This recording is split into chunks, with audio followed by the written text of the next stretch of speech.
G'day guys, I've just woken up and I'm singing a song that I have done before on here, and it's a Bronski beat song, Small Town Boy, and I'm just singing run away, turn away, run away, turn away, run away, that one.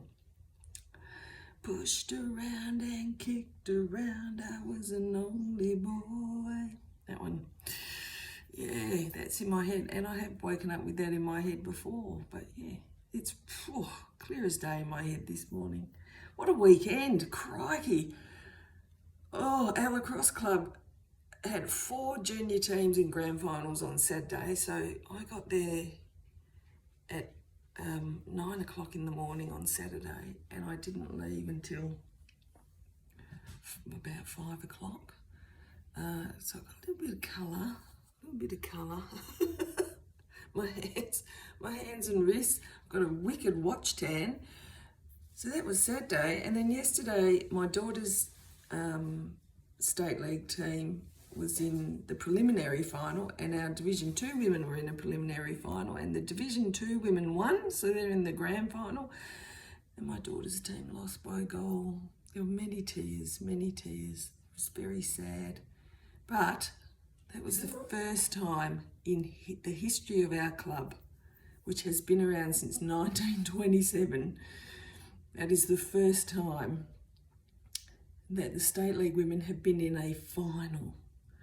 So we played in 2 finals and we lost the second one, which is sad, but wow, geez, they played well. They really took it to the other team. It was good. Yeah, 2 secs. And then the daughter's boyfriend, who plays for a different club, he plays at Wanneroo. They played in a preliminary final for a spot in the grand final next week, and we were like, they've got no chance, because they absolutely played like crap last week. And they beat the minor premiers for a spot in the grand final. It was amazing. They played so well. It was very exciting. So yeah, so lacrosse is alive and well here in Western Australia. If you live in Western Australia and you're looking for a sport for your kid to play, look into lacrosse. There are 6 clubs. They are north and south of the river. But Bayswater's the best club. It's the friendliest club. There's actually 7 clubs, I lie. There's a new club that started a couple of years ago up at Alkimos, which is on the coast, well up north. Thank God the freeway goes that far now, so it's not such a hike to get there when the roster of games is held there. But yeah, it's a great game. My son started playing in 2006 when he was 10. He came home and he goes, "Mum, Dad, I want to play lacrosse." And we were like, "What the hell's lacrosse?" And we had to Google it. Now, my entire childhood, I had spent driving past the Bayswater Lacrosse Club on a Saturday to get to my netball game, and I would drive past the club and see the guys out there, and I used to think, what game's that? What are they playing? Lacrosse. There you go. So my son started playing in 2006, and then and my daughter did too. She played what's called mod cross for little kids, and they're both still playing.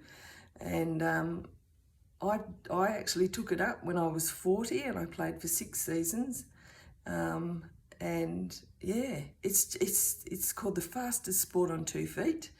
The fastest sport, of course, would be ice hockey, or ice skating, or figure skating, or whatever. But just on your 2 feet, lacrosse is the fastest sport. It's the oldest sport ever played in the world. Of course, it was created for the creator in North America by the indigenous of North America there. And then in, I think it was the 16th century, the French saw the indigenous playing it, and they called it lacrosse. And that's why it has a French name. But the indigenous call it the creator's game, because they play it for the creator.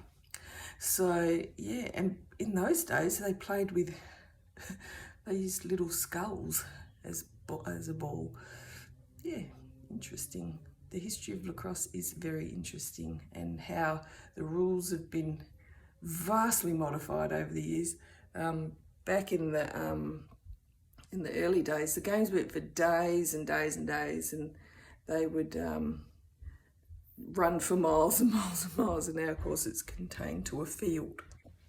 But even in the, I've been told that even like right up to the 1980s, there were no sort of boundaries. Like, women have told me they can remember running into the bushes at a reserve where we used to always play to get the ball, and the game was still going. But now it's confined to the white lines of a field, and the rules for men and women are completely different, because women's is non-contact and men's is full contact. Men's is what they refer to as a collision sport. So collision sports are lacrosse, AFL football, rugby, NFL, or gridiron, ice hockey. Yeah, they're what they call collision sports. And lacrosse is up there as that. It's a very exciting game. So if you've never heard of it, Google it, and just watch men. To watch men's is amazing. Before we had kids, my husband played hockey, and every weekend I'd be holding one of his teammates' heads together on the sideline, waiting for an ambulance to come, because there'd be a smashed nose, or a chin would be slit open, or a forehead or something, and there'd be blood everywhere. And I said to my husband, if we ever have kids, they're not playing hockey.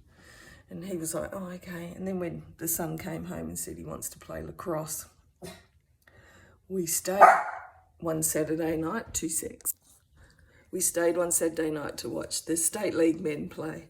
And my husband halfway through said, he can't play hockey, but he can play this. And I was like, yeah, it's great, it's good. At least they wear helmets. They wear helmets, and they wear padding, and they wear mouth guards, and yeah, women don't. Women just wear, nowadays the girls wear like these goggles and a mouth guard, and that's it. But they are talking about bringing in like sort of head coverings for women. There was an incident a few weeks ago where the two heads clashed in a women's game, and one girl's cheek went into the back of the head of another girl. The back of the head girl just had a lump. She was fine, a bit of concussion. But the girl's cheekbone now has 2 metal plates and screws in it holding her face together. So yeah, there is that. But that, since 2006, that's the worst injury in a women's game I've ever seen. So yeah. And I've watched a lot of lacrosse in that time. So yeah, lacrosse, there you go. Look into it if you're interested in it. And if your kids are looking for a sport to play, I highly recommend it. Keeps you fit. It's a good community of people. All the clubs are really welcoming of new participants, and always very keen for new kids to come on and to be taught how to play lacrosse. So yeah, and it's a really great sport to represent Australia in, because the community is so small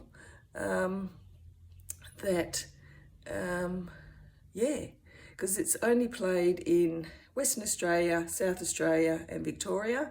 There are burgeoning clubs happening in Queensland and New South Wales now, but it's nowhere near as big in those states as it is in the other 3. Melbourne, it's really big. South Australia, it's pretty big. They've got way more clubs than what we do. But yeah, it's a good sport. Look into it. Anyway, that's enough from me. Bronski beat Small Town Boy again. I know I've done that before. Have a great day, guys. See ya.